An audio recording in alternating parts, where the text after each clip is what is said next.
Hi everybody, you are joining the hand-to-hand YouTube channels. Today I am going to bring you a Python programming language lecture series. The lecture will be conducted by the Harvard University lectures. Actually, if I say something about the lectures, it's a very good, attractive, impressive lecture. It's a very simple, methodological and logical order, and it is the very high standard lecture. Actually, it was the one of best lecture series I have ever seen. So dear, I hope you will gain a lot and the maximum gain from this lecture. Okay, thank you. Hello world, my name is David Malin, and this is CS50's Introduction to Programming with Python. Whereas CS50 itself is an introduction to the intellectual enterprises of computer science and the art of programming, this course is specifically focused on programming in Python itself. At the beginning of the course, we focus on a topic in programming known as functions and variables, mechanisms via which you can write code that solves smaller problems, but you can compose those smaller solutions into solutions to larger problems still. We'll then transition to a look at conditionals, a way in code of expressing yourself logically to maybe do something if some question has an answer of true, or not do something if the answer is false. We'll transition thereafter to introducing you to loops, the ability in code to do something again and again and again some number of times. We'll then transition to something a little more technical known as exceptions. Unfortunately, a lot can go wrong when you're writing code. Some of it your fault, some of it perhaps someone else's fault, but you can write code defensively, so to speak, and actually catch those kinds of exceptions, those errors, and handle them properly so that the users you're writing code for don't actually see the same. Thereafter, we'll take a look at libraries, third-party code written by other people often, or perhaps yourself in the past, that you can use and reuse in your own projects so as to avoid reinventing the wheel again and again. We'll look thereafter at something called unit tests. It turns out you'll actually write code to test your own code, but you won't have to write tests for your tests. Indeed, this is a best practice in industry, writing tests for your code so that, one, you can be sure that your code today is, hopefully, if your tests are correct itself. But moreover, if you or someone else modifies your code tomorrow or down the line, you can rerun those same tests to ensure that those new changes have not broken anything about your own code. We'll then take a look at something called file I/O, I/O for input and output, the ability to not just store information inside of a computer's memory, but rather save it persistently to disk, so to speak, to files and folders. We'll then take a look at another technique known as regular expressions, whereby in Python you can define patterns and you can validate data to make sure the human types something in as you expect. You can use regular expressions to extract data, perhaps from some data set you're trying to analyze. We'll then take a look ultimately at object-oriented programming, a paradigm, a way of writing code whereby you can represent in code real-world entities. And this is in addition to other paradigms of programming that we'll also explore, among them procedural programming, where you write lots of those functions, procedures really, top to bottom to solve problems step by step, and even something known as functional programming as well. And then at the very end of the course, we equip you with all the more tools for your toolkit. And additional building blocks, additional vocabulary via which after this same course you can go off on your own and either take other courses or solve projects of your own using all of these mechanisms. Now, this course itself assumes no prior programming background, so you don't have to have written a single line of code in Python or any language yet. But this is also a course that you can take before, during, or even after CS50 itself if you'd like to get all the more versed with Python. Each week, via the course's lectures, we introduce you to any number of concepts that we'll then drill down more deeply into in the form of problem sets each week. That is, programming projects that will enable you to apply some of those lessons learned to problems of your very own. And by the end of the course, you'll have solved so many problems that ideally are representative of problems you'll eventually encounter in the real world. Whether you aspire to solve code in the technical world, or perhaps in the arts, the humanities, the social sciences, the natural sciences, or beyond, you'll have ultimately the vocabulary and the technical skills via which to approach the same. This then is CS50, and this is CS50's Introduction to Programming with Python.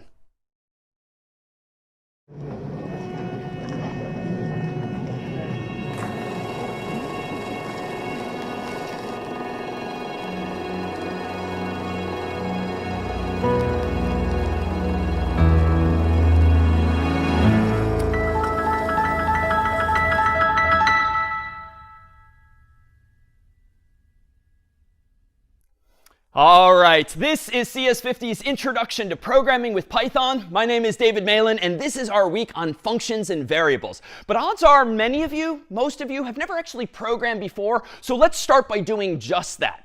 Let me go ahead here and open up my computer, and on it a program called Visual Studio Code, or VS Code, which is just a very popular program nowadays for actually writing code. Now, you don't have to write code using this particular tool. In fact, all we need at the end of the day is a so-called text editor, a program for writing text. And heck, if you really want, you could even use something like Google Docs or Microsoft Word. You'd have to save it in the right format. But really, at the end of the day, all you need is a program for writing text, because that's what code is, text. Now, within this particular program, I'm going to have the ability to create one or more files via this top portion of the screen. And I'm going to do so by diving right in and doing this at the bottom of my screen.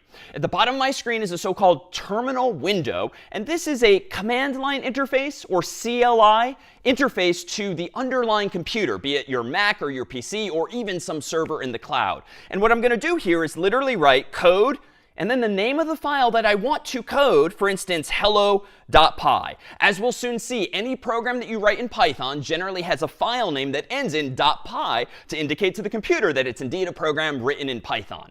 Now, you'll see here at the top of my screen, I have a blinking cursor, a line 1, which is where the very first line of my code is going to go, and then just a tab that reminds me of the name of this file, hello.py. And without even knowing much Python, I'm going to write my very first program here as follows.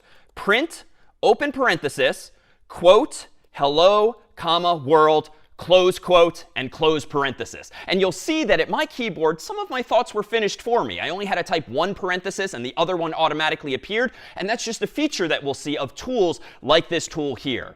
Now, even if you've never programmed before, odds are you can guess, infer what this simple program is going to do. And it's only one line. Print, open parenthesis, quote, hello, world, close quote, close parenthesis. Indeed, when I run this program, ultimately, it's just going to say hello to the world. And in fact, this is a very famous, perhaps the most canonical program that you can write as your very first program in Python or any other language. And so that's what I've done here. But on my Mac, my PC, even my phone, I'm generally in the habit, like you, of running programs by double-clicking an icon or just tapping on the screen. But I see no such icons here. And in fact, that's because my interface to at least my current Mac or PC or some server in the cloud is, again, only a CLI, command line interface, which even though it might feel like it's a step back from the menus and buttons and icons that you and I take for granted every day, you'll find, we think, that it's ultimately a much more powerful interface and incredibly popular to use among programmers in the real world. So to run this program, I'm going to have to use a command. And I'm going to move my cursor back down to the bottom of the screen here, where previously I already ran one command, the command code, which has the effect of opening VS Code in my computer. And then I passed in the name of the file that I wanted to code up. Now I have a chance to type a second command, and you'll see I see a second $sign. Now, the $sign here doesn't indicate any kind of currency or money. It just is the symbol that's generally used to indicate your prompt, where the command line interface wants you to put those commands. Now, the command I can run here is going to be this. I'm going to run Python of hello.py. Now, why is that? Well, it turns out that when I actually write code in a language like Python, it's, of course, stored in that file, hello.py. But I need to interpret the code top to bottom, left to right, so that the computer knows what to do. Indeed, at the end of the day, even if you don't really know much about computers, you've probably heard that computers only understand zeros and one, the so-called binary system. Well, if that's the case, then something that says print and parenthesis and quote unquote hello world is not surely zeros and ones. We have to somehow translate it into the zeros and ones that the computer understands. Now, fortunately, so long as you've installed such a program in advance, there's a program as well as a language called Python. So Python is not only a language in which we're going to write code, it's also a program, otherwise known as an interpreter, that you install for free on your own Mac or PC or some server in the cloud. And you can then run that program, that interpreter, passing to it as input the name of your file, like mine here, hello.py. And then that program, that interpreter, will handle the process of reading it top to bottom, left to right, and translating it effectively into those zeros and ones that the computer can understand. So let's do just that. Let me go back to VS Code here. I already typed out Python of hello.py, but I didn't yet hit enter. And that's what's now going to kick off this command. And hopefully, if I didn't mess any of this up, I should see my very first program's output to the screen. And voila, hello world. So if you too have typed exactly that same code and have executed exactly that same command, you will have written your very first program, in this case, in Python.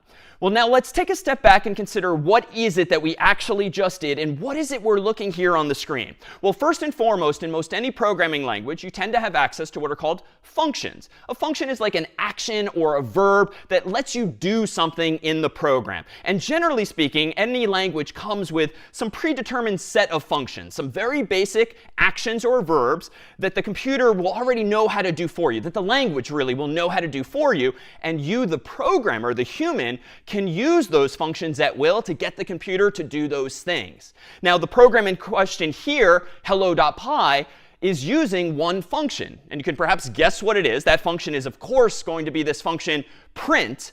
And that print function, of course, doesn't print some preordained string of text.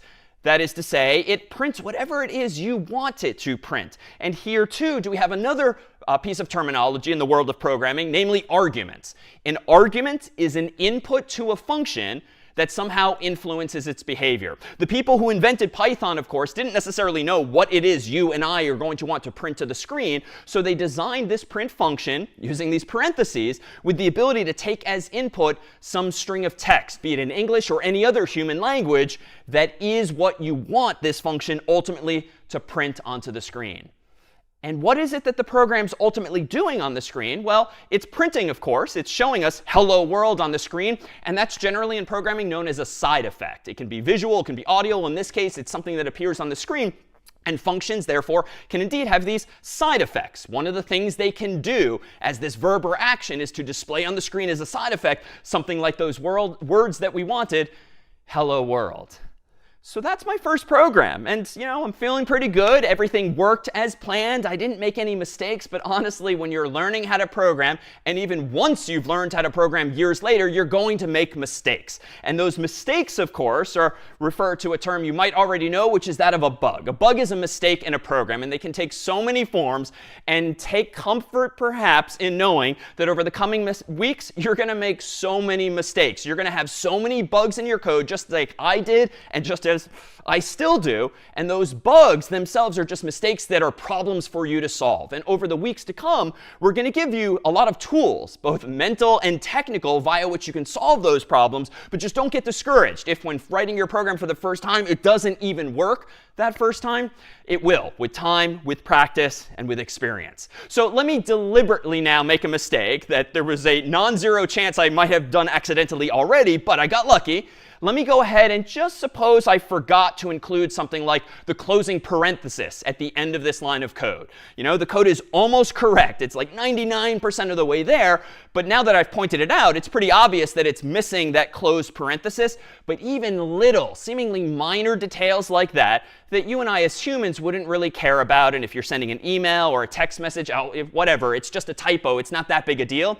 It is going to be a big deal to the computer. A computer is going to take you literally, and if you don't finish your thought in the way the language expects, it's not going to necessarily run at all. So let's do this. I'm going to go ahead here and clear my screen down at the bottom, just so I can start fresh. And I'm going to go ahead and run this version of my program after having made that change by deleting the parenthesis. I'm going to go ahead and type Python again of hello.py. And this time when I hit enter, I'm hoping I'm going to see hello world, but here we have an error on the screen, a so-called syntax error, which refers to my having made a mistake at my keyboard. And this one, fortunately, is pretty straightforward. It indeed says that this open parenthesis was never closed. And so that's probably pretty intuitive now what I need to do. I need, of course, to close it. Unfortunately, sometimes the error messages we'll see in the coming weeks are not going to be nearly that user-friendly. But there, too, again, with experience, with practice, will you get better at debugging such programs. Let me now make sure that I indeed fixed it correctly. Let me go ahead and run now hello.py and hit enter. And voila, we're back in business. Well, let me pause here and see if we have any questions now about Python itself, writing or running even the simplest of these programs. Could I write code inside a Word or, for example, Microsoft Excel? And what's the barrier to doing that? A really good question, and allow me to very explicitly say to the entire internet that you should not write code with Microsoft Word. I mention that only because it's a tool via which you can write text, and code is, at the end of the day, just text, but it's not the right tool for the job. We don't need bold-facing, underlining, paragraphs, and the like. We generally want something much simpler than Microsoft Word or Google Docs, and so VS Code is an example of just a more general-purpose text editor. Its purpose in life is to allow you, the human, to edit text. Nowadays, these text editors come with many more features. In fact, you'll notice that even in my code here, even though it's just one line, there's a bit of color to it. The word print for me is appearing in blue. The parentheses are black. And we'll see as we might write more lines of code, more and more of the lines will come to life in various colors. Now, that's just one feature of a text editor. We'll see, too, that it has features like this built-in terminal window. It's going to have a built-in tool for debugging or finding problems with code. And it's just a very popular tool nowadays. But there are many, many others out there. You're welcome to use them for this course and beyond. We just happen to use this one in large part too because you can also use VS Code nowadays for free in the cloud. How about one other question here on programming with Python or Hello World or syntax more generally? Okay, I was trying to ask if it is not possible to run the code without using the terminal window. I think I heard, is it not if it's possible to run the program without the terminal window? Are you? Yes, sir. OK, you froze for me again, but let me infer what the question is. So in this environment, as I've configured my computer, I can only run these Python programs via the terminal window. Now, that's good for me, the programmer, or the person who's trying to learn how to program. But it's not very good if you want to ship this software and have other people use your actual code. You can absolutely write programs and then allow other people to use not a command line interface, but a graphical user interface, or GUI, GUI. This is just one mechanism, and perhaps I think the best one with which to start writing code, because eventually it's going to give us a lot more control. Allow me to forge ahead here, but please feel free to continue asking questions along the way, if only via the chat. And let's consider now how we might go about improving this program. Let's go about improving this program to make it a little more interactive and not just assume that everyone is going to want to be greeted more generically as hello world. Let's see if I can't get this program to say something like hello David, or hello Jeremiah, or hello Horatio, or whatever the actual user's name is. Well, to do this, I'm going to go back up to hello.py, and I'm going to add another line of code at the very top that simply says, for instance, what's your name, quote unquote, with an extra space at the end. So I'm printing to the user, asking them a question for some input. But now I need another function to actually get input from the user. And perfectly enough, Python comes with a function named input. So here I'm going to go ahead and call a function input, open paren, close paren. And that's going to prompt the user with just a blinking cursor waiting for them to type something in. Now, it turns out if I read the documentation for the input function, it actually takes an argument itself. I don't need to use print separately and then prompt the user for input. So I can actually simplify this code before we even use it. I'm going to go ahead here and take that same string from print, put it as an argument to the input function, and get rid of the print altogether. And in fact, that print would have added a new line anyway. So now I've just got a prompt where the user's cursor is going to end up blinking at the end of the line, asking them, what's your name? In my terminal window, I'm going to run Python of hello.py, enter. OK, we're making progress. It seems that this new function input is indeed prompting me, the human, for input. So I'm going to type in my name, David, and hit enter. Unfortunately, it doesn't really do anything with my name. It just outputs it immediately. All right, well, I could fix this, right? I could go up to line 2, and I could change world to David. And then back in my terminal window here, I can do Python of hello.py, enter. What's your name? David, enter. And there we go. All right, now I'm up and running. Now my program is working as intended. Of course, this isn't really working as intended here. Let me go ahead and try pretending to be my colleague Carter here. Well, Carter's name is this. I'm going to go ahead and hit enter, and I'll see, of course, hello Carter. Well, obviously not, because I've hard-coded, so to speak. I've written literally my name inside of the string. So we need some way now of actually getting back what the user's input is and doing something with it ultimately. And for this, we're going to leverage another feature of programming, specifically a feature of some functions, which is that they can have return values as well. If you think of input as being, again, this action, this verb, you can actually personify it as maybe a person, like a friend of yours that you've asked a question of. And you've asked your friend to go get input from someone else. Go ask that person their name. And if your friend comes back knowing that person's name, well, wouldn't it be nice if they handed that name back to you? That's kind of what we need metaphorically the function to do, is get the user's input and then hand it back to me so that I, the programmer, can do something with it. But if it's going to be handed back to me, I kind of want to put it somewhere so that I can then print it back on the screen. I need to do the equivalent of take out like a piece of paper or a Post-it note, write down on this piece of paper what it is the human has said so that I can then feed it into as input that print function. And to do that, we're going to need one more feature of programming, namely variables. And odds are most everyone's familiar with variables from math class way back when, x and y and z and the like. Well, programming has that same capability, this ability to create a variable, in this case in the computer's memory, not just on a piece of paper, and that variable can store a value, a number, some text, even an image or video or more. A variable is just a container for some variable. A variable is just a container for some value inside of a computer or inside of your own program. So how do I go about expressing myself in this way? Well, I think what I'm going to do is introduce a variable that's a little more interestingly named than x or y. I could just say this, x equals input, but I'm going to use a better name than a typical mathematical variable here, and I'm going to literally call my variable name. Why? Well, in programming, because I have a whole keyboard in front of me, I can use more descriptive terms to describe what it is I'm writing. And now, though, there's an opportunity to consider a specific piece of syntax. We've seen parentheses, we've seen quotes, all of which are necessary when passing inputs to a function. But this equal sign here that's in between input on the right and name on the left is actually important. And it's technically not an equal sign per se. It doesn't mean equality as much as it means assignment. So in Python and many programming languages, a single equal sign is the assignment operator. And what that means specifically is that you want to assign from right to left whatever the user's input is. So the equal sign copies from the right to the left whatever the return value of the function on the right is. So again, the input function clearly gets input from the user. That's why I was able to type my name or Carter's.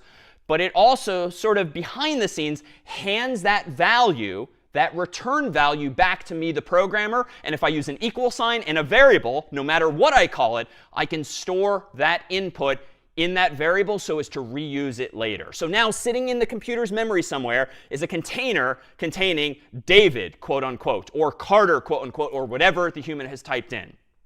But here it's easy to make a mistake. Suppose I decide to try to print that name. And so I kind of, on a hunch, type in this, hello, comma, name, just kind of plugging in the name of the variable. Well, let me go ahead here and run Python of hello.py and hit enter. That's going to prompt me for my name. And let me type in my name, D-A-V-I-D, but I haven't hit enter yet. And perhaps via the chat, what's going to happen here when I now hit enter? I'm hoping it says, hello, David. I'd be OK if it says hello, world. But I don't want it to say what it's actually going to say. And yep, what we're seeing in the chat is, well, it's probably going to say literally hello, comma, name. So that's not quite right. So we need another way of printing out the value inside of that variable rather than just this word name. Well, let me try this in a couple of different ways. Let me try this as follows. Let me go ahead and maybe undo this because I've gotten pretty good already at saying hello. So let's draw that line in the sand and just say, all right, let's at least get hello, comma, out the door. Let's now print name, and just on a hunch, I'm going to try this. I'm going to use print again, because you can use these functions as many times as you need, and I'm going to pass to the print function the variable called name. But notice, I'm being a little clever now. I'm not putting it in double quotes, because we've seen already that double quotes means literally print out N-A-M-E. I'm getting rid of the quotes this time in hopes that now by passing the variable called name to the function called print, it will in fact go about printing the contents of that variable, that is, its so-called value. All right, let's go ahead and do this here. Python of hello.py, enter. What's your name? David. And now, crossing my fingers still, I see hello, comma, David. All right, so it's not the best program. I'm kind of cutting some corners here, so to speak. I'm saying hello, David. on two separate lines. So it's not as elegant, it's not as pretty, it's not as grammatically appropriate in English as just saying it all in one breath on one line, but at least I've solved the problem, just not very well yet. But let me take a step back now and perhaps introduce a couple of other concepts with which we should be familiar, which is as our programs get longer and they're no longer just one line or two or even three, eventually our programs are going to become dozens of lines, maybe even hundreds of lines long. Let's set the stage for success moving forward. It turns out that Python and a lot of programming languages also support something called comments. Comments are notes to yourself in your code. And you include comments by way of a special symbol. In Python, it's going to be the hash symbol, typically. And that allows you to write the equivalent of a note to yourself, but in a way that's not going to break your code. The computer actually ignores your comments. It's just there for you. It's just there for your teacher. It's just there for your colleague with whom you're sharing ultimately that code. So if I go back to VS Code here, and I just want to add some comments to this program to explain to my teacher, to myself, to my colleagues what this program is doing, well, let's go ahead and do that. I'm going to go at the very top of my program. And on line 1 now, I'm going to move that original line of code down a bit. I'm going to add a hash. And I'm going to say something like this, ask user for their name. Now, I don't have to use that language. I don't have to use that, that text. I could use any human language whatsoever. It doesn't have to be English. But I'm going to now, below that, just say something like this, say hello to user. And you'll notice that VS Code by default is kind of graying out my comments. They're no longer blue. There's no red. There's no color in them. And that's just because they're notes to myself, and the computer ultimately is going to ignore them. But what we have now is two comments, ask user for their name, and then a second comment, say hello to user. And I've just kind of commented each chunk of code, like each line or lines plural of code that are doing something noteworthy. Why? Well, tomorrow morning when I wake up, having slept for quite some time, forgotten what it is I did the previous day, it's convenient with comments to just see in English or your own human language what it is this program is doing, so that you don't have to read the code itself. And better yet, if there's maybe a mistake down the road, you can read what your intention was, and then you can look at the code and figure out if your code's now doing what you intended. So this isn't really necessary for a program this small. It's pretty obvious with just 1 or 2 or 3 lines what the program's doing. It's just as fast to read the code than the comments. But getting into this habit is generally a good thing, to comment your code every 1 or few lines so as to remind yourself and others what it is your intent and your code is doing. What's nice about comments, too, is this. Comments can also serve to be sort of a to-do list for yourself. There's this notion in programming of pseudocode. Pseudocode isn't a formal thing. It's not one specific language. It's just using English or your own human language to express your thoughts succinctly, methodically, algorithmically, so to speak. But pseudocode, therefore, because it's not Python and it's not necessarily English, it just kind of allows you to outline your program even in advance. So for instance, if I wasn't sure today how I wanted to go about writing this program, but I did know what I want to do, I could have started today by just writing this in hello.py. No code. I could have written just a couple of comments to myself. Step 1, ask user for their name. Step 2, say hello to user. Then, once I've outlined my program in pseudocode, then I can go in there and say, all right, how do I ask the user for their name? Well, I can do input, quote unquote, what's your name, question mark. And then on the left here, I can maybe put a variable and assign it to that. OK, how do I say hello to the user? Well, I know I can use print to say things on the screen. Let me say hello, comma. And let me now print the person's name. So again, pseudocode is a nice way of structuring your to-do list, especially if you have no idea how to write the code, because it breaks a bigger program down into small, bite-sized tasks. All right, let me pause here to see if there are now any questions on comments, pseudocode, return values, or variables. Any questions we can clear up here? Yeah, my question is, does the function input work for any type of information or only for words? Yeah, really good question. So according to its documentation, and we'll look more at formal documentation soon, input is going to expect what's called a string. That is a sequence of text, be it in English or any other human language, but it's indeed going to be expecting text with which to prompt the user. A good question. How about another question from the group, if we could? I wanted to ask how I make several line comment. Oh, how do you do many lines of comments, if I'm hearing you correctly? Sure. You would just keep doing them like this. You just prefix each of the lines with a hash symbol, like I'm doing here. There is another technique for doing multi-line comments in Python that actually tend to have special meaning. You can do 3 double quotes like this, and then anything in between here is a comment. That's another technique, or you can use single quotes as well, but more on those, I think, another time. All right, well, if you don't mind, let me forge ahead here and see how we might improve this program further and also introduce a few other features that we might want to take into account over time. So it turns out that we can certainly improve on this program because it's a little disappointing that I'm cutting this corner and saying hello, comma, and then on a new line, printing out name. Like, we can do better. And most programs you use on your phone or your laptop certainly keep text together when people want. So how can we go about doing that? Well, there's a few different ways. And in fact, the goal here is not so much to solve this one problem, but to demonstrate and emphasize that in programming, Python and other languages, there's so many ways sometimes to solve the same problem. And here's one way to solve this problem. Let me go in here, and let me go ahead now and say hello, comma, and let me just add to the end of that the user's name. So I'm using plus in kind of an interesting way. This is not addition per se. I'm not adding numbers, obviously. But I do kind of want to add the person's name to the string of text, hello, comma. Well, let me go now down to my terminal window and run Python of hello.py again. Enter. What's your name? I'm going to type in David. Enter. OK, it's better. It's better, but there's a minor bug, albeit aesthetic here. There's missing space, but let's just use some intuition here. Well, if I'm missing the space after the comma, why don't I go ahead and just add it manually here?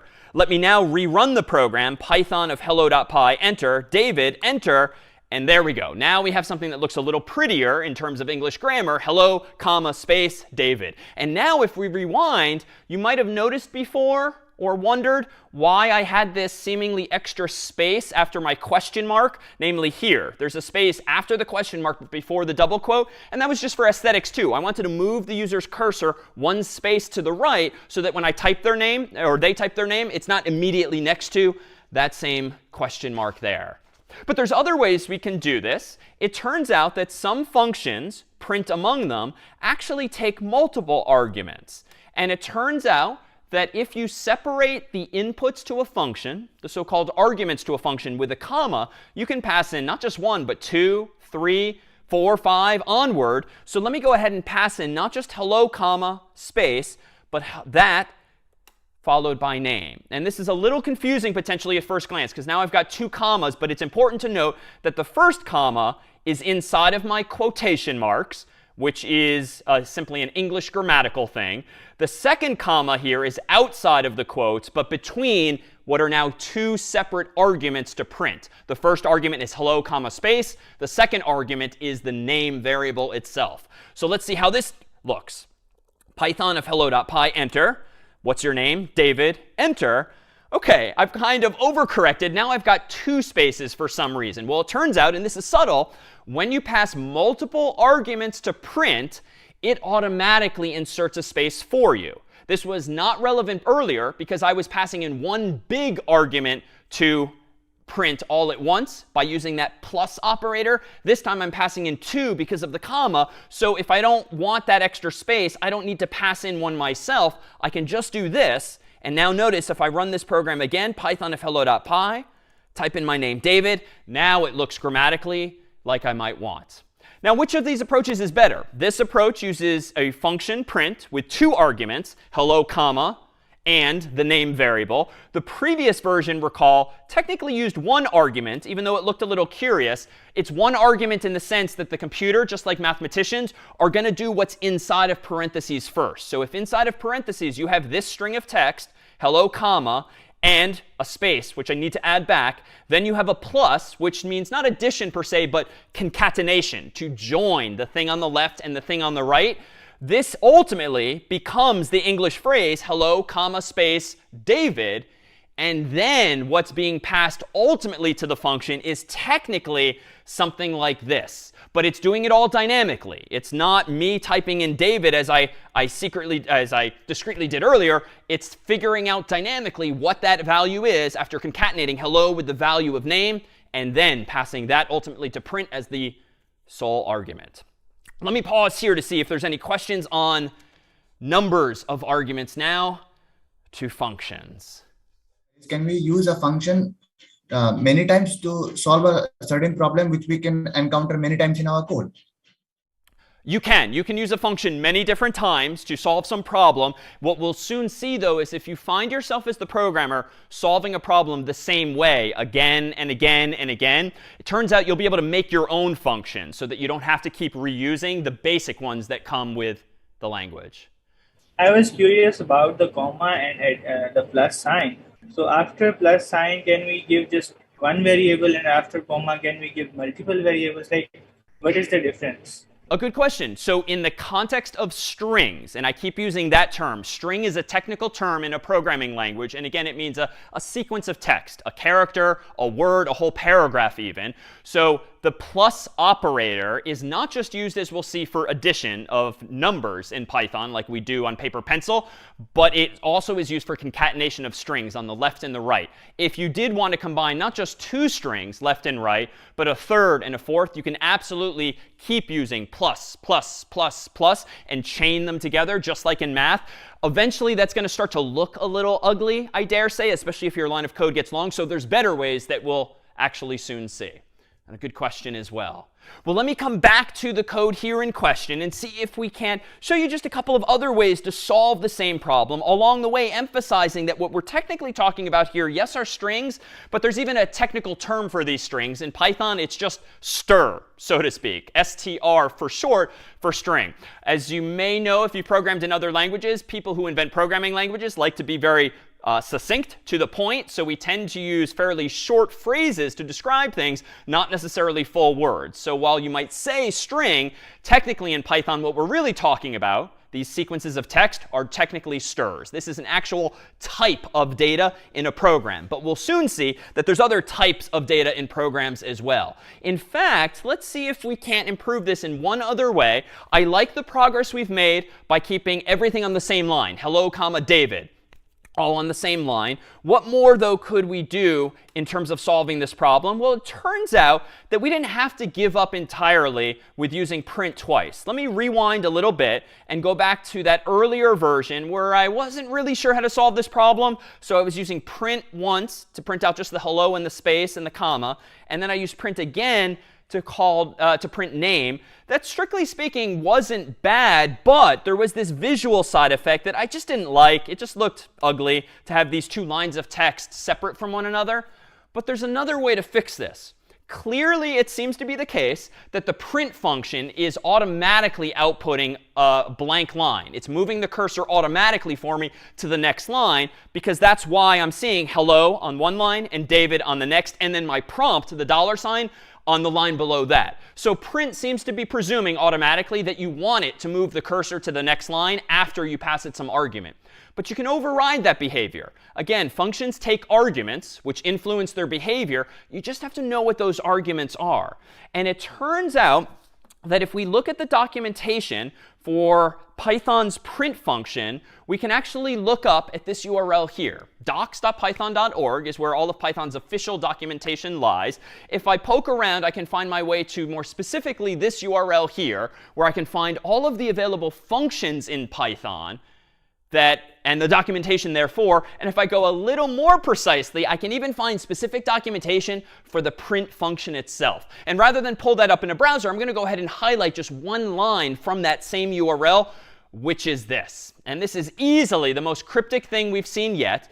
But this is the official documentation for the print function. And one of the best things you can do when learning a programming language is honestly learn to read the documentation, because truly all of the answers to your questions will in some way be there, even though admittedly it's not always obvious. And I will say too, Python's documentation isn't necessarily the easiest thing, especially for a first time or a novice programmer. It too just takes practice, so try not to get overwhelmed if you're not sure what you're looking at. But let me walk you through this example.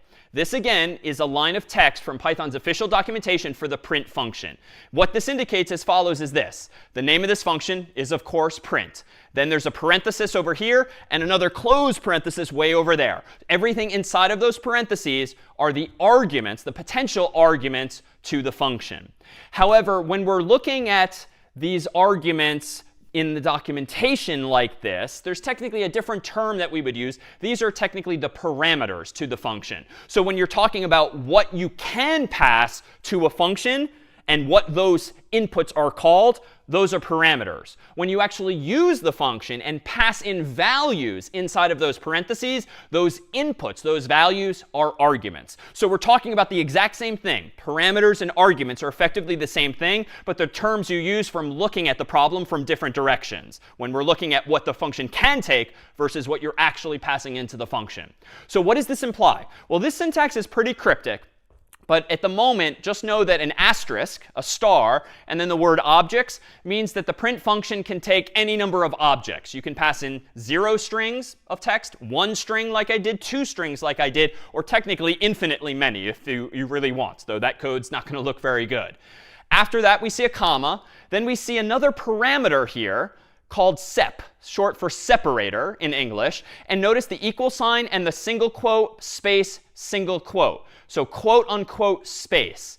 I don't know what that is yet, but I think we've seen a hint about it. Let's focus, though, for a moment on this. The print function takes another parameter called end, and the default value of that parameter is apparently, based on this equal sign and these quotes, \n. And what is \n, if you'd like to chime in the chat? Anyone who's programmed before has probably seen this, though if you've never programmed before, this might look quite cryptic. \n means new line. And it's a way textually of indicating if and when you want the computer effectively to move the cursor to the next line, create a new line of text. And so technically, if we read into the documentation, we'll see more detail on this. The fact that there's a parameter called end in the documentation for the print function just means that by default, this print function is going to end every line with \n. You don't literally see \n. You see a new line. You see the cursor moving to the next line. Now, by that logic, let's move backwards. Sep for separator. The default value of separator is apparently a single blank space. Well, where have we seen that? Well, recall in an earlier example, when I passed in not just 1, but 2 arguments to the print function, recall that they magically had a space between them. In fact, they had that space plus my own space, and that's why I deleted my space, because at that point it was extra. So this just means that when you pass multiple arguments to print, by default they're going to be separated by a single space. By default, when you pass arguments to print, the whole thing is going to be ended with a new line. Now, just by knowing this, and let me literally wave my hand at the rest of the documentation for another day. There's more things that print can do, but we're going to focus just on sep and on end. Let's see if we can't leverage this now to solve that original problem. The original problem was this. I don't like how hello, comma, David is on 2 different lines. Well, that's happening again because print is automatically printing out a new line. So let's tell it not to do that. Let's tell it by passing a second argument to the first use of print to say end equals quote unquote, not \n, which is the default automatically. Let's make it quote unquote nothing else. Let's override the default value so there is no new line. There's literally nothing there. And let's see what happens. Let me now go down to my terminal window and clear it. And I'm going to run Python of hello.py enter. I'm going to type in my name, David. And I think now everything's going to stay on the same line because, and it did, this line here, 5, is going to print out hello, comma, space, but then nothing at the end of it because I changed it to be quote unquote. The second line is going to print the name, David, or whatever the human's name is, and it will move the cursor to the next line because I didn't override the value of end there. Just to see this more explicitly, if you do something cryptic like, well, I have no idea what's going on. Let me just put in temporarily 3 question marks here. We'll see the results of this too. Let me go back down to my terminal window, run Python of hello.py, what's your name, David, and now you see literally really ugly output, but you see literally what's going on. Hello, comma, space, then 3 question marks, end that print statement, and then you see DAVID. So not a good outcome, but it demonstrates just how much control we have here too. And let me rewind further. Recall that in our other version of this, when I passed in hello, comma, and name, they were separated by a single space. So Python of hello.py, DAVID, enter. That just worked. Well, what if we override the value of sep for separator? Instead of being 1 space, we could say something like question mark, question mark, question mark, just to wrap our minds around what's going on there. Let me now do Python of hello.py, david, enter, and you see two. These two inputs, hello, comma, and the name are now separated in an ugly way by 3 question marks because I've overridden the default behavior of sep. And even though the documentation uses single quotes, I've been in the habit of using double quotes. In Python, you can use either. Strictly speaking, it doesn't matter, but you should be consistent. And I generally always use double quotes. Python's documentation, though, always uses single quotes. Questions now on these types of parameters. And allow me to propose that we give these an official name. Up until now, when we've been passing values to print, those are called positional parameters. Positional in the sense that the first thing you pass to print gets printed first. The second thing you pass to print after a comma gets printed second, and so forth. But there's also these things we've now seen called named parameters, named SEP, separator, or end, END, for the line ending. Those are named parameters because, one, they're optional, and you can pass them in at the end of your print statement, but you can also use them by name.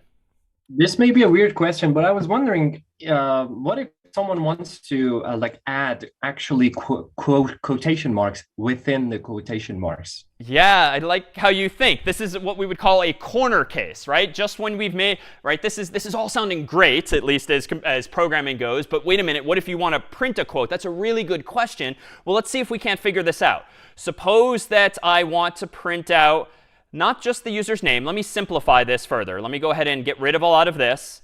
And let me just say something like, hello.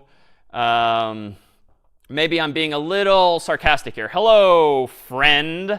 You know, in that kind of tone. Well, this is not going to work, actually, because you are trying to use quotes to be like friend in finger quotes, but you're also trying to end the sentence. And if I try running this, let's do this. Python of hello.py, you'll see that this is just invalid syntax. Perhaps you forgot a comma. And this is actually a bit annoying. Sometimes the error messages you see are misleading. Like the computer, the language doesn't really know what's going on, so it gives its best guess, but it's not necessarily correct. But I can solve this problem in a couple of ways. I can do this. I can change my outermost quotes to single quotes, because recall a moment ago I said you could use double quotes or single quotes so long as you're consistent. So that's fine. If you use single quotes on the outside, you can then use double quotes on the inside, and you'll see them literally. So for instance, if I run Python of hello.py, there we go, hello, friend. But there's another way. If you insist on using double quotes, as you might want to, just to be consistent, you can also use that backslash character again. We saw the backslash n a moment ago, and that meant we don't want a literal n to be in the output. We wanted a new line. So the backslash actually represents what's called an escape character. An escape character is one that you can't just type necessarily once on your keyboard. You need to express it with multiple characters. So I can actually put backslashes in front of these inner double quotes so that the computer realizes, oh, wait a minute, those aren't quotes that finish or start the thought. They're literal quotes. So now let me go back to my terminal window, run Python of hello.py, enter, and now it's working as well. So escaping is a general technique that allows us to do that too. And if I may, let me rewind now on these examples and go back to where we left off with my code. I'm just undoing all of that because I want to get back to the point ultimately of specifying now a final way of solving this problem. Well, it turns out that we have yet another way we can solve this problem, which is perhaps the most frequently done now, or at least the most elegant when it comes to setting us up for longer and longer uses of strings. You can use a relatively new feature of Python that allows you to do this. You can literally put not the name of the variable like that in your string, because we already saw this is wrong, right? If you do this, you will literally see hello, comma, name. But what if I do this? What if I put curly braces or curly brackets around the variable's name? Notice VS Code is actually very subtly changing the color of it. So VS Code knows something interesting is going on here. Let me run this program, but I'm not done yet. Python of hello.py, enter. david, enter. OK, obviously not what I want. But I need to tell Python that this is a special string. This is what we're going to call a format string or an F string, a relatively new feature of Python in the past few years that tells Python to actually format stuff in the string in a special way. And the symbol via which you do this is a little weird, but this is what the world chose. If you put a F at the beginning of the string, right before the first quote mark, that's a clue to Python that, ooh, this is a special string. Let me format this in a special way for you. Let me now rerun the program.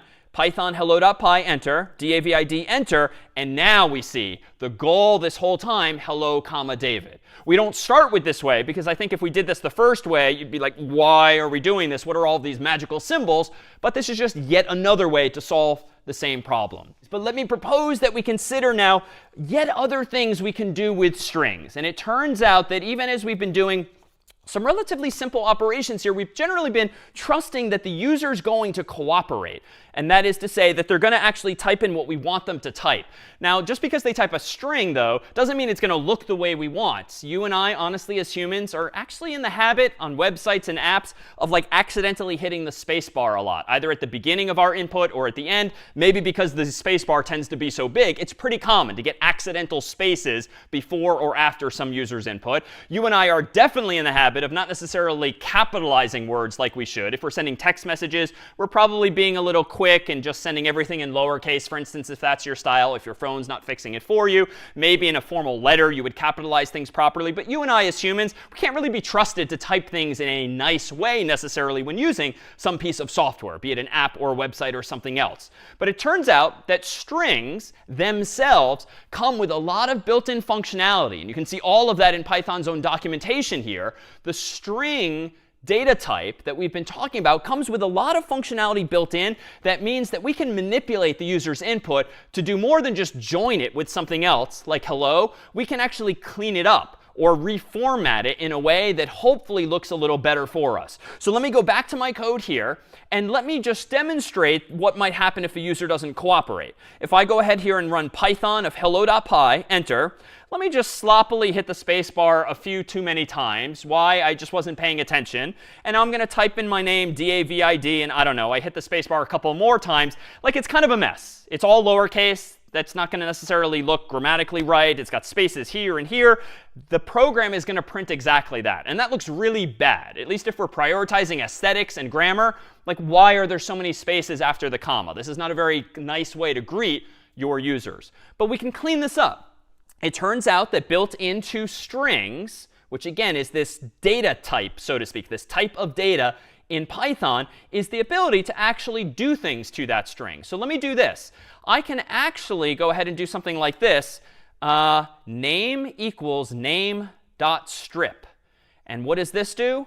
Remove white space from string. And what do I mean by this? Well, on the right-hand side, notice I've written the variable name called name.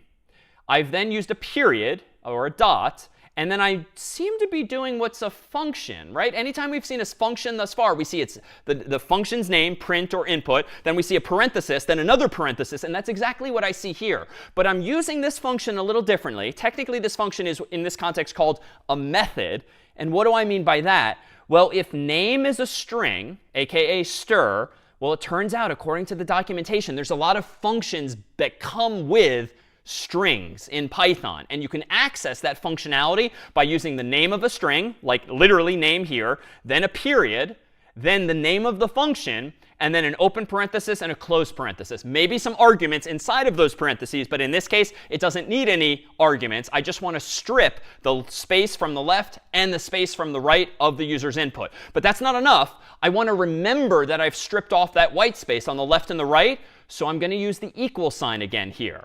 And notice that just as before, this doesn't mean equality. This means assignment from right to left. So when this line of code here, name.strip, returns to me, aka a return value, it will return the same thing that the user typed in, but with no more white space to the left or to the right. So then the equal sign assignment is going to copy that value from the right to the left, thereby updating the value inside of my name variable. So you can not only assign values to variables, you can absolutely change the value of variables by just using the assignment operator, the equal sign, again and again and again. And it will just keep copying from right to left whatever the new value should be. So now, if I rerun this program, Python of hello.py, enter, I have DAVID. Oh, let's do it again. Space, space, space, space, space, DAVID in all lowercase, space, space, enter. It's better. It hasn't fixed my capitalization, so I'm still being a little sloppy with the first D, but it has stripped off all of that extra space. Super minor detail, right? Like this isn't all that exciting, but it just speaks to the power of what you can do with just a single line of code. Now, what else can I do here? Well, I could capitalize the user's input. Let me go ahead and try this. It turns out that I could also do this, name dot capitalize. So let me go ahead and capitalize user's name. And again, I'm making comments, and there's no one right way to write the comments. I'm just using some short English phrases here to remind myself of what I'm doing. What's now going on here? Well, let me go ahead and run Python of hello.py, enter, space, space, space, space, space, DAVID, space, space, enter. OK, now it's looking prettier, right? No matter how the user typed in their name, even a little sloppily, I'm now fixing that. But let's try something. I'm getting a little curious here. How about this? Space, space, space, space, space, DAVID, space, Malin. I'll use my last name now. Enter. OK, so ironically, capitalize is not really capitalizing everything we want. It's clearly capitalizing what? Just the very first letter. So it turns out that, again, there's other functions in Python that come with strings. And if we poke around the documentation, scrolling through a URL like that, I bet we'll find another solution, one of which is actually this. Let's actually change this to title. There's yet another function that come with strings called title that do title-based capitalization, just like a book or a person's name, capitalizing the first letter of each word. And this is just going to do a little more work for us. So let's go ahead and run this. And as an aside, I'm kind of tired now at this point of typing Python, Python, Python all the time. It turns out that when using a command line interface like this, you can actually go back through all of your old commands. What I just did a moment ago was I hit the up arrow. That immediately goes back through my history of all of the commands I've ever typed. So this is just a faster way now for me to repeat myself than typing everything manually. Let me go ahead and hit enter. Space, space, space, space, space, DAVID, Malin, space, space, all lowercase, enter. Now it's looking better. Now I've capitalized things and cleaned things up. But what about my code? I've got like 8 lines of code now, 4 of which are comments, 4 of which are actual code. Do I really need this much? Well, not necessarily. Watch what I can also do in Python. Let me not bother capitalizing the user's name separately. Let me say this, and capitalize user's name. I can chain these functions together. I can add title to the end of this. And now what's happening? Well, again, with a line of code like this, you first focus on what's to the right of the equal sign. Then we'll get to the left of the equal sign. What's on the right of the equal sign? This line here. Well, what does this mean? Get the value of the name variable, like DAVID space MALIN, then strip off the white space on the left and the right. That is going to return a value. It's going to return DAVID space MALIN without any white space to the left or right. What do you want to do with that return value? You want Python to title case it. That is, go through every word in that resulting string and fix the first letter of the first word, the first letter of the second word, and so forth. And then, now we can finish our thought, copy the whole thing from right to left into that same name variable. And you know what? I can take this even one step further. Why don't we go ahead and do this if we want? Let me get rid of all that, and let me just do strip and title all on that first line. And now we've gone from like 8 lines of code to 4. It's a lot tighter. It's a lot neater. And even though reasonable people might disagree, it's arguably better because it's just easier to read. Fewer lines of code, fewer opportunities for mistakes. It just allows me to move on with my next problem to solve. All right, let me pause here and see if there's any questions on these methods. A method is a function that's built in to a type of value, like these functions are, or on f strings, which we saw a moment ago. Yes, hi, thanks, David. So is there a way to remove the spaces between the spaces that I might have added? Short answer, no. If you read the documentation at that same URL earlier, you'll see that strip removes from the left and the right, but not in between. In fact, there's 2 other functions that come with strings. One's called lstrip. The other's called rstrip that allow you to do one or the other. If we want to start getting rid of space in the middle, we're going to have to do a different trick altogether. how many functions can we combine like this dot strip, dot title you have combined? So how many we can combine? Yeah, a really good question. Technically, as many as you want. But at some point, your code's going to start to look really, really bad, right? Because the line of code is going to get really, really long. It's eventually going to maybe wrap around again and again. So at some point, you just kind of say like, that's too many. And you start breaking it up into multiple lines like I did, maybe reassigning the value to the variable as needed. And this is actually a good question. If I can pivot, Divya, off your question, I mean, what do people think? If we could go ahead and put everyone's hands down for a moment, let me ask this. Is the way I've done this now with strip and title and input all in the same line better than my previous approach? In Zoom, you can use the yes icon or the no icon. If you think this version is better, say yes. If you think this previous version was better, for instance, this one here, where we had everything broken out, say no. And then we'll see why in just a moment. I proposed earlier that reasonable people can disagree, and that's absolutely the case. Doing it one way or the other isn't necessarily best, at least if you can justify it. Let me go back to the most recent version here. All right, so we're seeing a lot of yeses and a lot of nos. Why don't we go ahead and call on one of the yeses if we could? Someone who's voting yes, why do you think the current version of this code is indeed better than the previous longer version of the code?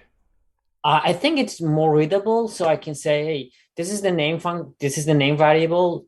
It gets some input, and then remove the space and give it a title, and there you go. You have a hello name. Yeah, I think that's pretty reasonable. It's very readable, at least if you're in the habit, as you are in English, of reading left to right. It just kind of flows very naturally as a result. The line is not really that long. It's certainly fitting nicely onto the screen, so I think that's a good argument. How about a counterpoint, though? Someone who voted no, if we could call on someone who thinks this is worse.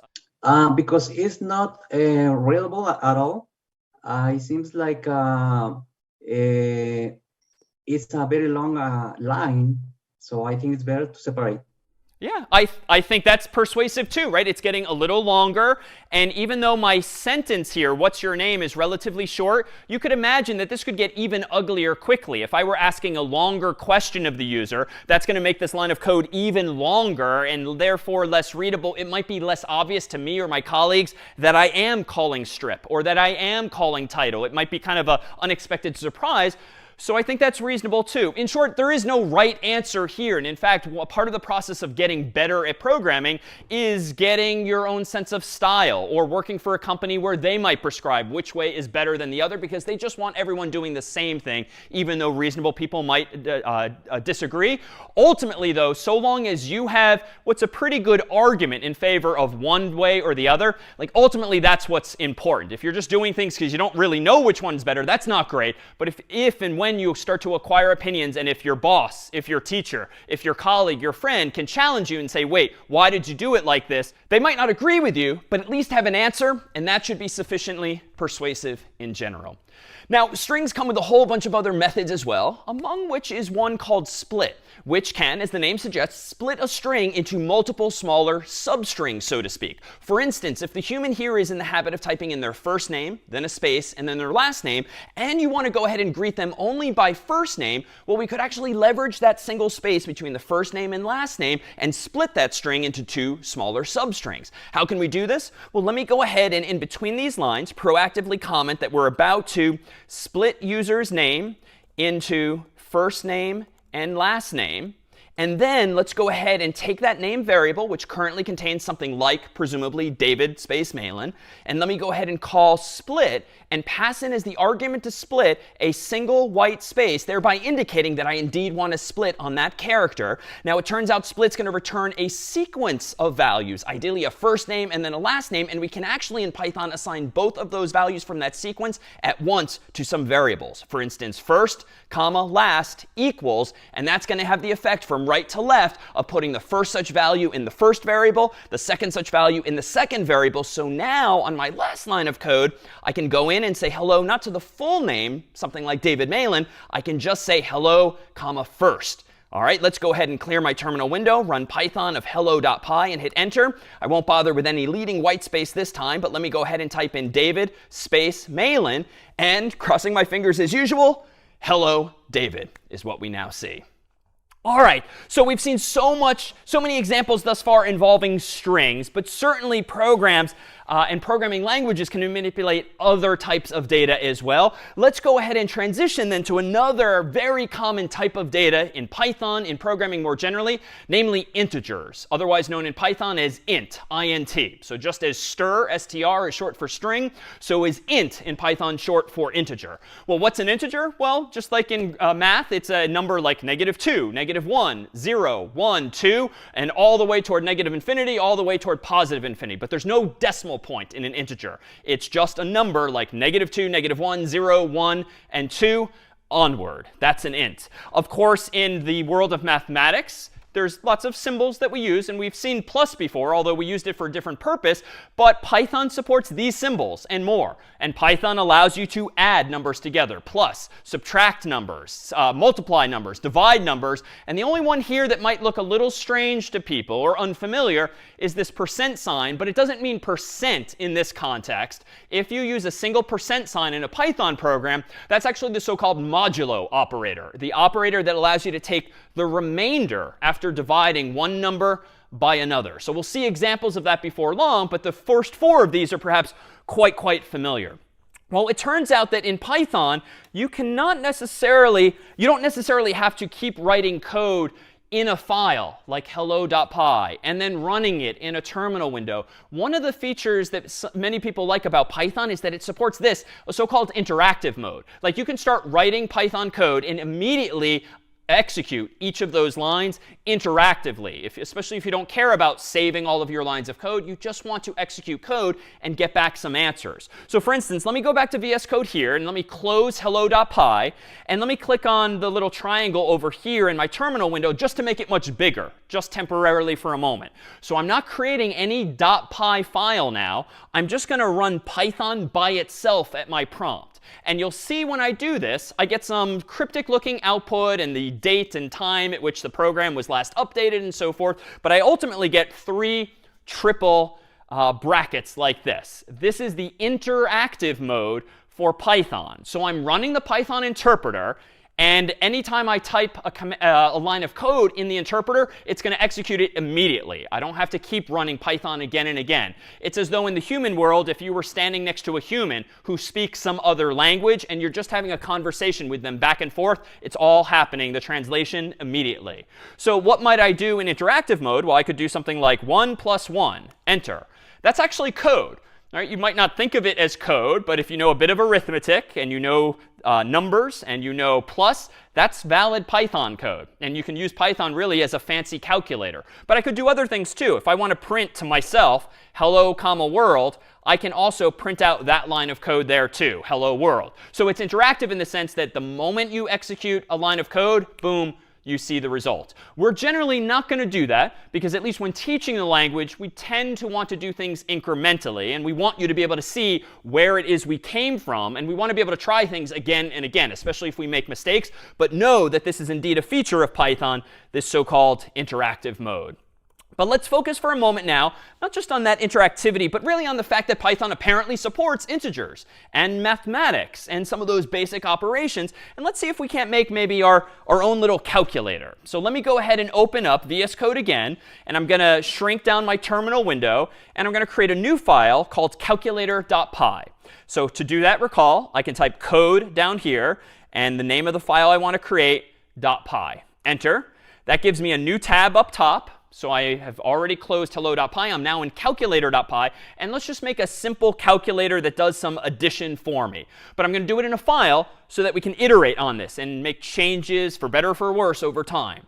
Let me go ahead and first declare a couple of variables. I'm going to do the mathematical thing of calling my first variable x, my second variable y, and then I'm going to give myself a third variable, z equals x plus y, and then I'm going to go ahead and print out z. Now, this program, admittedly, not very exciting or interesting. In fact, it's a little less interesting than printing stuff on the screen like before with strings. But we'll build on this and see what other features exist in Python that we can leverage. So hopefully if Python knows its math as well as I do, when I run python of calculator.py, I should see, hopefully, that 1 plus 2 equals indeed 3. All right, so not that surprising and not that interesting. And honestly, this isn't the most useful program because it's always going to calculate 1 plus 2 equals 3. Let's at least make this program, say, a little more interactive, right? We already know from previous examples how we can get input from the user. Let's bring back that input function. And let's do this. Let me go ahead now, and at the top of my code, let's change x to not be the number 1 always. Let's change it to be whatever the return value is of asking the user for x. And I can use any English or human language I want here. I'm going to say, what's x? Just like I asked before, what's your name? And I'm going to do the same thing for y. I'm going to use input again, but this time change the question to be, what's y? All right, at this point, I think I'm going to leave the rest of the code the same, z equals x plus y, and then print z. But what's nice now is that I think I have a nice interactive calculator. Right now, it's not going to do 1 plus 2 all the time. It's going to do whatever the user types plus whatever the user types. So let's try this. Let me go ahead and run the program. All right, let's do it. 1 is going to be x. 2 is going to be y. And of course, everyone in agreement, 1 plus 2 equals 3. Huh. What's going on there? Either your math class misled you or I have misled you. Why don't we call on someone here to see if you can't help us reason through what the bug is? What's the mistake? Anjali, if I'm saying it right? I think the issue is that it's concatenating strings because you use the plus operator instead of adding. Perfect. So perfect intuition. We've seen that plus is used a little differently in the context of strings because it concatenates. That is, it joins the two strings. And that seems to indeed be what's happening here, even though the user typed a number. But the interesting thing here is that when you get user input, because they're using a keyboard on their Mac or PC or their phone, it is always going to be text. It might look like a number, but by default, it's coming from the keyboard as a string. That is as text. And so how do we go about resolving this if ultimately we don't want to treat those inputs as strings, we want to treat them as actual numbers? Well, we need another function. And it turns out in Python that you can convert sometimes from one type of data to another type of data, for instance, from string to int, by doing something like this. Let me go back into my code and let me change x before adding it to y to be whatever the integer version of x is, plus whatever the integer version of y is. So it turns out that int is not only a type of data in Python, it's also a function. And it's a function that if you pass in an input, like a string, so long as that string looks like a number, like 1 or like 2, it will convert it to an actual number that you can perform mathematics on instead.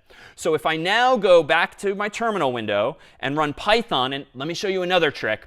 Calculator is kind of a long word. It's a little tedious to type. Notice what I can do in my terminal window in a command line interface in general. If I start typing CAL for calculator, I can actually hit tab to finish my thought. So autocomplete is possible in a terminal window like this. Type the first letter or few letters, and then boom, with tab, it'll finish your thought for you. Or you can go back in your history like I did with the up and down arrows. Let me go ahead and execute this. What's x? 1. What's x2? And there we go. Now we have a general purpose calculator that's going to support not just addition of 1 and 2, but now any two integers that the user types. And let me now improve this, right? We've seen how we can make improvements to code. And I don't know if it's going to necessarily be better, but let's try this. Do I really need the z variable? It's worth noting that I'm creating a variable called z, and then I'm immediately using it on the next line of code. Now, that's not that compelling because if you're creating a variable and then immediately using it but never again using it, did you really need to take the time to introduce another symbol and another variable just to use it once and only once? Well, maybe not. Maybe we don't really need z in this way. Maybe I should go and do something like this. Maybe I should get rid of z here. Maybe I should change this to be int up here, change this to be int up here, doing something that's pretty interesting now, even though it's a bit of new syntax. Notice that you can nest functions, so to speak. You can put one function call that is the use of a function inside of the use of another function, so that the return value of the inner function becomes the argument to, or the input to, the outer function. So just like in math, if you have parentheses, parentheses, parentheses, your teacher probably taught you to focus on what's inside the innermost parentheses first and then work your way out. Same thing with programming. That's what Python's going to do. It's going to look at what's inside of the parentheses first. It's going to get the answer, and then it's going to pass the return value to the outermost function. So what happens on line 1 now is that the input function gets called first. Then the result of that, quote unquote 1, becomes the input to the int function. And same on line 2. The output of what's y becomes the input to this int function. And now there is no z. I could just do print x plus y. And because I've taken the time to convert each of those strings to an integer, I think we're OK. So let me try this. Python of calculator.py, enter 1 and 2. And we're still getting 3. Not 12, or not 12, 1, 2. We're indeed getting 3. And we've additionally gotten rid of the variable because we didn't necessarily need it, it seems, especially if only using it once. Well, here too, let me put everyone's hands down for just a moment, and let me ask, as before, this version now, which uses int around the invocations of input and does not use z, is this better than the previous version? If you want to vote yes, go ahead. Or if you prefer the old way, vote no. The old way, I'll undo all of this as we vote, instead looked like this. All right, and let me go back to now the newest version. Let's take a hand of the yeses. Someone who thinks this latest version is better. I think this way is better because it allows us to immediately see what the x and y variables are with integers, and so we know what to expect from them. And also the print argument is more intuitive. We avoid too much clutter in the code. I think those are all good reasons. It's nice and succinct. The lines of code are not very long. I don't need to know what z is because it doesn't exist. It just see print x plus y. I like that. But someone who prefers the older way, where we did have z, and we more explicitly passed individual variables to the int function. Yeah, hi. I think the earlier version is better because when, if user input something else other than int, let's say they type 1 and 2, so it will be easier to debug. This version, or this version here, or the old version? The old version. OK, that's fair. And in fact, I'm being very careful today as best I can not to mess up. I have thus far only inputted integers when I'm expecting integers. And Raul's actually pointing to something we'll come back to in the coming weeks. How do we actually handle errors? What if the user doesn't type in the number 1 or the number 2 or a number at all? What if they type in a word like cat, C-A-T? That's not a number, and I bet I can't convert it to an integer. But for today, I'm not going to focus on that. I'm just going to hope that the user cooperates, but that's not going to be the case. And so perhaps one way would set us up for more success when it comes to handling those errors. Now, for today's purposes, which is better? I like both. And I think both of you made very valid arguments in there too. So long as you have a justification that feels pretty reasonable, that's what ultimately matters. But acquiring, again, a sense of the trade-offs here. Well, is this way better? If so, why or why not? Just understanding what those trade-offs are. But generally speaking, prioritizing readability is a very good thing. Making your code readable for someone else is a very good thing, and very good for you too, so that when you wake up the next morning or you come back the next week or the next year, you too can read your own code without having to waste time trying to remember what you did. And simplicity tends to be a good thing too, keeping your code simple. So as you get more comfortable with programming, you might be tempted to try to combine an entire program into one long line. For instance, let me do just that. Technically speaking, we don't really need x in a variable. We don't really need y in a variable. We could also do this. I could just get rid of x and y altogether. I could then now eliminate that and make it just one line of code. OK, so in some sense, you might be inclined to think, wow, that's really nice. You made it one simple line of code.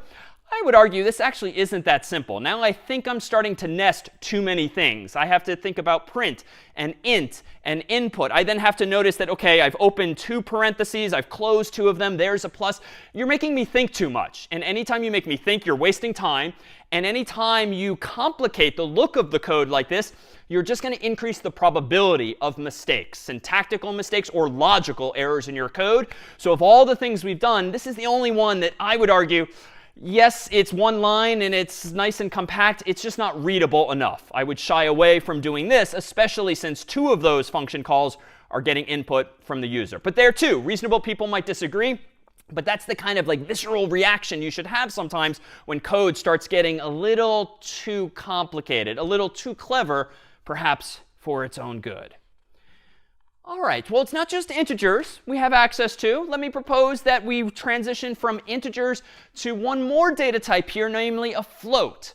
So again, a string is a sequence of text. An int is an integer, like -1, 0, and 1. A float is a number with a decimal point, properly called a floating point value. And you can think of the floating point as being the decimal that might be over here or over here with some number of digits to the left or the right. Mathematically, it's a real number, a number that has a decimal point in it. So that's a third type of data that Python supports. Right now, our calculator is somewhat naively assuming that the user is only going to type in integers. But if I want to support floating point values too, I think I can just make a couple of tweaks. So I'm going to go back to VS Code here. And instead of just converting the user's input, x and y, to integers on line 1 and 2, let's just make a simple change. Let's actually convert it to a float on the first line and a float on the second line here.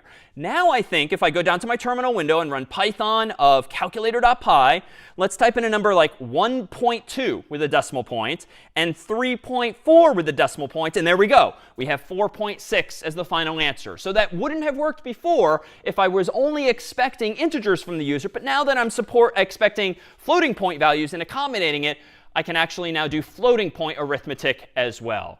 But suppose that I don't really want the final answer to be a floating point value like 4.6. I would be happy if we just round to the nearest integer. So I want to support the user typing in floating point values with decimal points. But at the end of the day, I just want to round the result to the nearest possible integer, for instance. Well, it turns out that here too, Python comes with some functionality built in. And in fact, if we return to this URL from earlier, wherein all of the Python built-in functions are listed, there's one called round, which does exactly as we would expect. It takes as input a number and then rounds it for us, for instance, to the nearest digit, to the nearest integer. But if we look a little closer at that documentation, as we can here, I'll provide an excerpt. This is what the function looks like in the documentation. And recall that earlier we looked at the documentation for print, and this is similar in spirit, that this shows us not just the name of the function, but its available parameters. That is, inputs that we can provide when using this function. But this is a little cryptic too, just like print was, and it adds some syntax. So let's see. The name of this function here is, of course, round. And its first argument is a number. Notice this time there's no star. There's no star objects like there was for print. The round function takes just one number as its first argument, period. That's its positional parameter. But notice this syntax. And this is a convention in programming or technology more generally. Generally speaking, when you see square brackets in documentation like this, this means that you're about to see something optional. And so what this means is that if you want to specify more precisely the number of digits that you want the round function to round to, you can specify it here by adding a comma and then that number. So if we read the documentation, if you don't specify a number of digits, you just specify the number to round, it rounds to the nearest integer. But suppose you want to round to the 10th place or the 100th place, that is 1 or 2 digits after the decimal point, you could additionally pass in comma 1 or comma 2 to be more precise. So that's what the documentation there is saying. Let's see if we can't then translate this to some actual code for us. So if I go back now to VS Code and I consider that I want to go ahead and round x and y, I can do this in a couple of ways. I could do round x plus y, but you know, I'd actually kind of prefer to break this now out into 2 lines. I don't have to, and reasonable people here might disagree, but I'd like to revert to a scenario where I'm printing z so that I can just a little more clearly to myself, to others, say z equals the rounded result of x plus y. It's not necessarily the better way to do it, but I'm a little more comfortable with breaking out my thoughts one at a time, especially if I want to start commenting each of these chunks of code. All right, let me go down to my terminal window now and run Python of calculator.py. What's x? Let's do 1.2 again. Then let's do 3.4. And now it was previously 4.6, but now it's been rounded up to the nearest integer, which of course is going to be 5. All right, what if I wanted to change this a little further? What if I wanted to support maybe really big numbers, irrespective of rounding? Let's just do something like this. Let me go ahead and run Python of calculator.py again. And let me just add 999 plus 1. And notice I don't have to type decimal points. Even though I'm converting to float, my program will just allow me to type decimal points, but I don't need to oblige. The answer, of course, here should be, and is in fact 1,000, whether or not we round. So that's just arithmetic with integers here. But in the US, we tend to format long numbers by putting commas after or before every triple of digits. Other countries flip it and they use periods and commas instead. That's a system setting. You can change that on your own Mac or PC or device for Python or any language. But for me, I'm using the US approach here, which is periods for decimal points and commas for separators. What if I wanted this to be outputted as 1, 0, 0, 0? Just to make it a little more clear that it's 1,000 and not something like 100. That's even more useful when it's like 1,000,000, 1, 0, 0, 0, 0, 0, 0. Wouldn't it be nice if we could automatically output those numbers as well? Well, it turns out that we can. There is a way using Python to actually specify that we want to include commas like this. And here we have an opportunity to bring back our old friend, the f string. First, let me do something that's not that productive. First, let me do this. Let me print out the value of z. But wait a minute. I can't just say quote unquote z, because that's literally going to print z on the screen. So let me wrap it with those curly braces like I did before. But that too was not enough. I literally needed to add an f at the beginning of my string to tell Python that this is an f string, a format string. That now is going to print out, not very interestingly, just the value of z itself. So that I'm going to great lengths just to print z, when really I could have just passed z as the sole argument. But just to ensure that I haven't broken it, let's do this again. 999 plus 1, enter. OK, it's still 1,000. So I didn't make anything worse. But notice, and this syntax is unfortunately a bit cryptic, notice that I can actually do this. I can put a colon after the z, and I can put a comma thereafter. This looks very cryptic, admittedly. And even I have to constantly look things like this up in the documentation to remember the syntax. But here, let me run it again. Python of calculator.py, 999, 1, and now notice that the number has been automatically formatted for me. If I were in a different country or locale, I could absolutely override this to use periods instead of commas or vice versa. But in this case here, it's just happening for me automatically. So there too, we see a hint of what it means to really format a string. There's even more power, more powerful capabilities built into that. All right, let me pause here to see if there's any questions now on floats, on rounding, or on this use of f strings. Yes, so I have a question. So when using floats, is there like a cap to how many decimal points it can have? A really good question. So floats, yes, and this is a problem we'll revisit before long. Floats cannot represent numbers infinitely precisely in a nutshell because computers only have so much memory. They only have a finite amount of memory. You and I only have a finite amount of hardware inside of the computer. So at some point, they're going to have to round. Right now, I'm rounding automatically. Effectively, computers will eventually have to do that for us. But we'll see that as a fundamental problem before long. Allow me to turn back just for a few final examples on float before we introduce a few final examples that allow us not just to use functions, but to make our own. Let me propose that we also try our hand at a bit of division here. Let me propose that we modify this calculator now to still take a couple of floats, but let's now just do something a little simpler than a little different from this, just doing x divided by y. And let me go ahead and get rid of my format string and just keep it simple for now, printing out z instead. And what are we going to see here? Well, just some simple division. So Python of calculator.py, let's do something like 2 divided by 3. And of course, I get 0.66666. And to Ethan's question a moment ago, it does seem to be finite. It's not rounding in a weird way here, but I only seem to see so many digits. That's an inevitability of using a float in this way. By contrast, just so you know, integers nowadays in Python can be as big as you want them to be. Unlike other languages, there is no upper bound on how big an int can be now in Python, but there is a bound on just how precise a floating point value can be. All right, now that I've got some simple division working here, let's go ahead and round this. It would be nice to round this really long number, 0.6666666, and so forth, to maybe just 2 decimal places. We've seen how to do this with round, though, at least in its documentation. Let's just round this, not to the nearest int, by passing in just x divided by y, which is one argument. Once the math is done inside of the parentheses, I don't want to pass in just one argument. I want to pass in 2 so that I can specify n digits, number of digits, which recall was the second parameter for round. Let me go ahead and run Python of calculator.py. I'll do the same thing, 2 and then 3. 0.67. So here too we see a way of rounding now, not just to a nearest integer, but to a nearest number of digits. But there's another way to do this here. And in fact, this evokes our f string example again. Let me go ahead and change this. Suppose that you didn't remember the round function, or for some reason you didn't want to use it. You instead want to just use a format string. Well, let's go there. Let me do quote unquote z.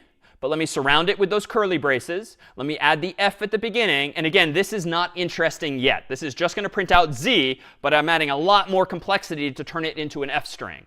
But notice, I can do something else after my variable name, after the colon. If this were going to be a big integer, I might want to use a comma like before to separate each triple of numbers with commas. But I don't. I'm going to use a different sequence of characters. I'm going to say 0.2f. And this, too, is one of these very cryptic things I have to constantly look up because I forget if I don't use it that often. So don't be intimidated if this looks especially weird. But this is, according to the documentation, the way you specify using an f string how many digits you want to print. So let me run this version of the calculator. Type in 2 and then 3. We get the exact same thing. But again, this is just consistent with my claim that in programming, we can so very often solve the same problem in multiple ways. This is just now the f string approach to that very same problem. All right, which one is better? It depends. In this case, they're pretty equivalent. You could imagine, though, it being useful to use a function sometimes so that you can pass in an argument like n digits as that second argument. Or you can imagine just deciding in advance that you want 0.2 and then writing it like this. Let's transition now from focusing on strings and on integers and on floats to focusing now on functions themselves. We began today by focusing on how you can use functions that come with Python. But wouldn't it be nice if you could invent your own functions, especially if, to our point earlier, you find yourself solving the same kind of problem again and again? It's nice that Python comes with the print function because it's really useful to be able to print things on the screen. But wouldn't it be nice if you could print specific things on the screen by just calling your own function? Well, let me propose that we do this. Let me go back to VS Code here, and let me propose that we go back to hello.py.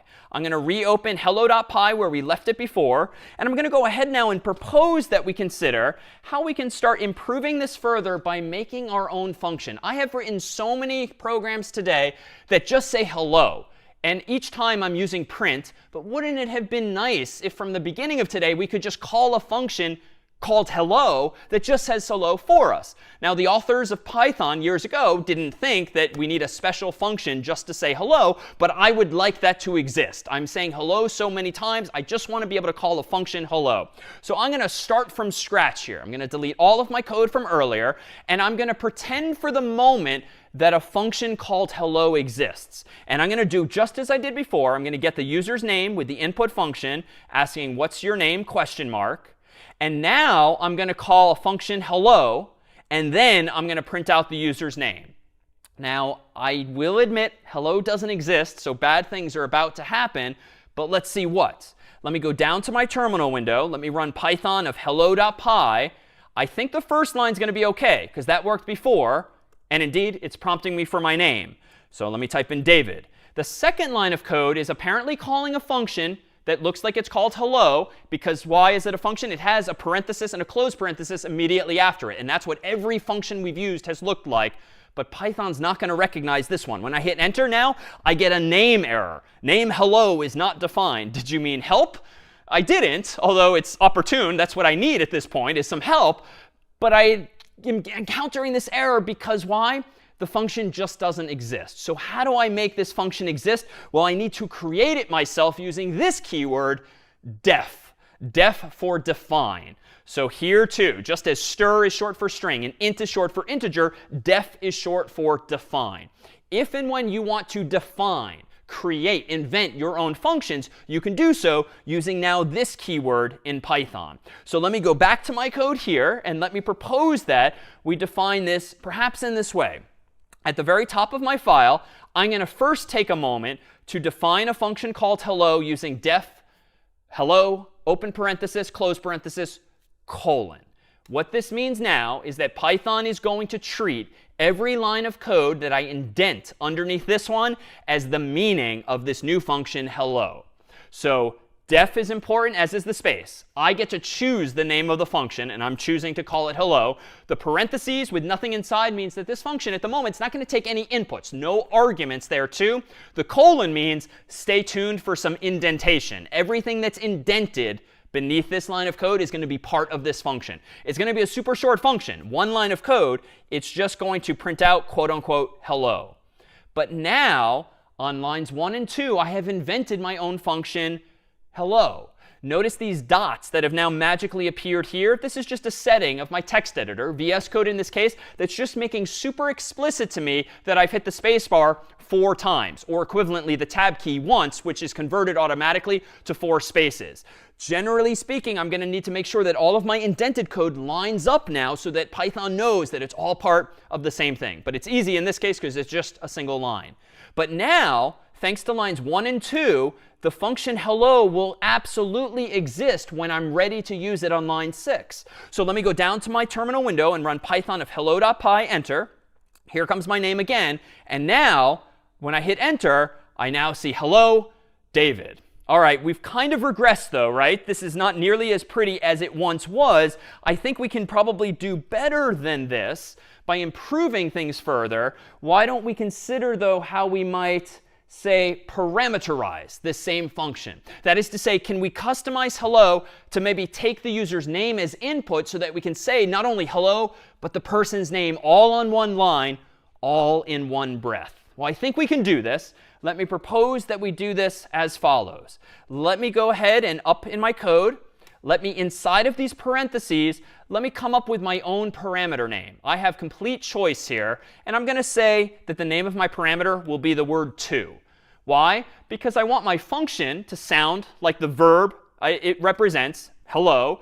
But who do you want to say hello to? Well, I'm going to call my parameter for this function to, just because in English it kind of sounds nice to me. Hello to. Who do you want to say hello to? That's why I'm calling this parameter to instead of something simpler like x or y or z. All right, well, what do I want to do with the word to? Well, I can do a couple of different things. We've seen like so many different ways to implement hello. Let me just add a comma there for grammar's sake. And then let me put the word to after that as the second argument to the function hello. There's other ways we can do this, and we've seen so many, but this one looks a little clear to me, I'll say. What's going to happen next? Well, I don't think I need this extra print line here. I think what I'm going to do is this. I'm going to go ahead here and print out not the person's name manually. I'm going to instead say hello parentheses name. So what am I now doing? On lines 1 and 2, I'm defining my very own function called hello. But this time, that function has been designed to take a parameter, a single parameter, as input. And I'm using the value of that parameter, which I called to plug into print so that I see not only hello, but also that person's name. What am I doing on line 5? Same as always. I'm just getting the user's name. Line 6, I'm not only calling hello, I'm passing as input the name variable as an argument so that that's what gets passed into hello. And what's happening here is essentially this. Even though the variable is called name here, when the function itself is called, the computer assumes that that same value is now called to. So name is essentially copied to another variable called to, so that in the context of hello, I can say hello to that variable instead. And we'll see in a moment what happens if we don't keep those straight. Let me go ahead and run Python of hello.py, enter.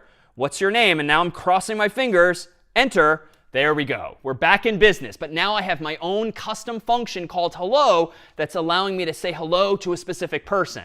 And here's where now things can get really fancy. What if you wanted your hello function to say hello to someone specific, but you know what? If you don't know who you want to say hello to, you want to say hello to the whole world, you can give parameters default values. We've seen that. Recall that with print, there was a default value for sep, for the separator. There was a default value for end, the line ending.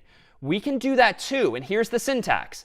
If you want the value of this parameter by default, if not provided by the programmer, to be equal to quote unquote world, you literally do that in the same line you're defining the function. And I'll admit it's starting to look more cryptic, but I'm still just defining a function called hello.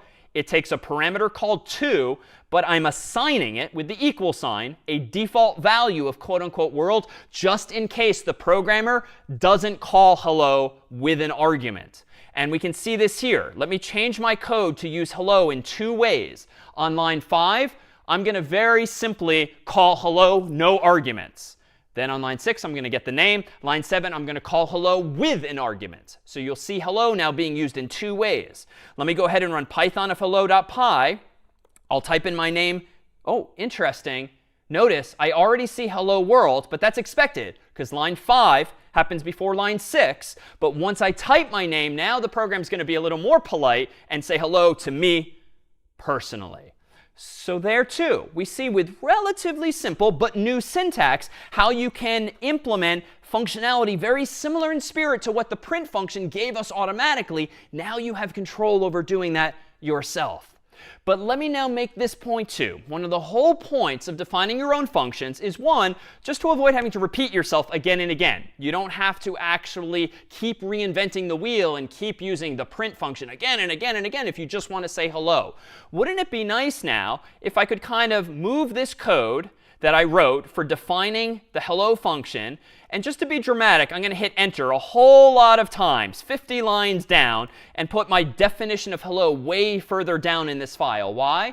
Well, just in the spirit of out of sight, out of mind. Because if I now rewind to the start of my program, now you can sort of take for granted that, oh, hello is a function. Why? Because it's there on line 1, and it has an open parenthesis and a closed parenthesis, which up until now has meant call this function. And then on line 2, we're getting a variable from the user by typing in their name, and then we're calling hello, passing in that value. Well, at this point, I can just take for granted that hello exists, even if it's way down further in the file, or as we'll see in future weeks, even if it's in a different file altogether.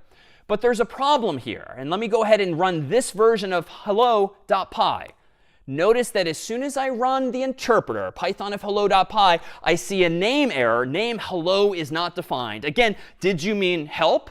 Well, again, fitting. I do need some help here, but I didn't mean to call the function help. The problem here, though, is that Python is just taking me literally. I have defined my function hello all the way down here, but I'm trying to use it way up here, and that's not allowed. Python's interpreter is going to take you literally, and if you use a function, it must already exist by the time you are calling it. So how do I fix this? Well, apparently I can't do that. I have to define any functions I want at the very top of my file. But that too could get me into a bit of trouble eventually, because if I constantly have to define a function above where I want to use it, you're kind of writing code in reverse. You're constantly writing functions up here, up here, up here, as opposed to like writing your code logically top to bottom. So let me fix this in a more standard way, which is to do this. Generally speaking, you do want to put the main part of your code at the top of your file. And in fact, I'm going to go so far as to define my function called main. It's not a requirement, but it's indeed a convention. And this just connotes to the reader that this is the main part of my program. I'm going to get rid of my empty hello call now and only pass in one version with hello name. And then down here, a couple lines further down, I'll actually define my hello function. Unfortunately, now that I've reordered the functions in this way, by putting the main part of my code at the top and hello at the bottom so that my logic kind of flows top to bottom, if I go ahead and run Python of hello.py, enter, nothing whatsoever happens. If I do it again, nothing whatsoever happens. Well, why in the world is this? Well, just because I've defined a function called main and I've defined a function called hello doesn't mean that I've actually called, that is, used either of them. Yes, I'm using hello inside of main, but no one is telling Python to actually use or call main. So in order to tidy this up, the last thing I need to do in this file, it seems, is actually call my main function. And in fact, by calling my main function in this way, it gets me out of trouble because now I'm defining main first, but I'm not calling hello yet. I'm defining hello next, but I'm not calling hello next. I only, at the very end of this file, call main, which has the effect of running this code up here, which has the effect of running this code down here, and it allows me, therefore, to organize my file and order my functions in any way I want, including main at the very top, and solving, ultimately, that problem of Python not knowing what's going on. Now, it's important to note that I defined my function hello as taking an argument 2, and then I passed into that function the value of the variable that I wanted to say hello to, that is the variable called name. Because suppose I had done something a little bit differently. Suppose that I hadn't defined hello as taking an argument, so I just remove mention of 2 and its default value world, and I go back up to my main function and I just call hello itself without passing in any arguments. And now let me go ahead and make one more change, one more mistake technically. Let me go ahead and just try to naively print out the value of name in the hello function. So now to be clear, in my main function on line 2, I'm defining my variable called name and assigning it the return value of the input function from the user. I'm then just calling hello. In my hello function, which now no longer takes any arguments, I am calling print, passing in hello, comma, and then immediately passing in name, the variable into which I got the user's input. But the catch is that name exists now only in main. And so watch what happens when I try to run this version of the program with Python hello.py. I hit enter. I'm prompted for my name, D-A-V-I-D, enter, and a name error. Name, quote unquote, is not defined. So it turns out that this is actually an issue of what's called scope. Scope refers to a variable only existing in the context in which you defined it. So insofar as I define this variable name in my main function, I can only use that variable in my name function. I can't use it as I've tried to here in my hello function. It doesn't exist in that so-called scope. And so this is why now, if I rewind and undo all of those changes, you'll see that I'm deliberately passing main from my main function into my hello function. And now in the hello function, it technically has a different name. It's called to in that context, but that's fine. It's completely up to each individual function to name its own variables or name its own arguments. But this is a way now that I'm handing to the hello function the value of that variable so it can be printed by hello as well. And there's one final flourish we can add here. Now that we've implemented hello, you'll notice that hello only has a so-called side effect. It only prints out something to the screen. Well, what if I also want my function to not have a side effect per se, but actually hand me back a value? Recall that the input function returns a value, the string that the user typed in. Recall that the int function returns a value. The float function returns a value that was passed into it. Well, you can use one final keyword here, literally return, to return a value explicitly yourself. In fact, let me go back to VS Code here, and I think we'll return our attention to calculator.py and see if we can't implement one other version of calculator.py that actually has our own function that even returns a value. So I'm going to go ahead and open up calculator.py, and I think this time I'm going to throw everything away as before, and I'm just going to start practicing what we're preaching here. Define a function called main, which is now going to be the main part of my function. Let's go ahead and now declare a variable called x and assign it to the converted version of the user's input after asking them what's x. So again, a line of code quite like we've done before. And suppose now that what I want to do is square this value. I want to take the number that the user's typed in and raise it to the power of 2. So 2 squared would be 4. 3 squared would be 9. 4 squared would be 16, and so forth. Well, how do I go about implementing a function literally called square, which actually doesn't come with Python built in? Well, let me assume for the moment that it does exist, and let me say something like this. Let me go ahead and say that printing, how about x squared is comma square of x. So what have I done? I've defined a function called main, and I've implemented 2 lines. The first of these lines prompts the user for a value x and converts it to an int and stores it in a variable called x. On line 3, I then say x squared is, and then I pass a second argument to the print function, whatever the return value is of a square function. But square doesn't exist, and I'll show you this here. If I now call main at the bottom, and I run Python of calculator.py, I'll see that x is 2, and then I see a whole bunch of errors. A name error, name square is not defined. So this isn't a typo here, it's just the function doesn't exist, but I think I can make it exist here. Let me go ahead and define another function called square. This one's going to take in a number, and I'm going to call it generically n, as many a programmer would, just to represent any old number. And then what do I want to do in order to square n? Well, a number squared is really just itself times itself, so I'm going to do this, n times n. But it's not enough just to do the math yourself, n times n. You're going to have to return the actual value, n times n, and that's our new keyword here. When I now do this, watch what happens. Python of calculator.py, enter, x say shall be 2, x squared is 4. Let me go ahead now and say x is now 3, x squared is now 9. So I've implemented my very own function that returns the square of a value. And because I'm using the return keyword, that ensures that I can pass the return value of this, just like the return value of input or int or float, to another function, like print instead. And here too, there's going to be so many ways to solve this same problem. I can actually raise n to the power of 2. We've not seen the syntax before, but if you use 2 asterisks like this, 2 stars, that raises the thing on the left to the power on the right. Or it turns out there is in Python a function called pow for raising something to the power that takes 2 arguments, the first of which is the number, the second of which is the exponent. So there too, there's just so many ways to actually solve that same problem as well. So ultimately, what have we done here? We first introduced functions. These actions are verbs, many of which come built into Python that you can just use in your own code. We then introduced variables via which you could store those return values and then maybe do something more with it. At the end of the day, too, you now have the ability to invent your own functions to solve simple problems like hello, or in the weeks to come, much more sophisticated, more challenging, more fun problems as well.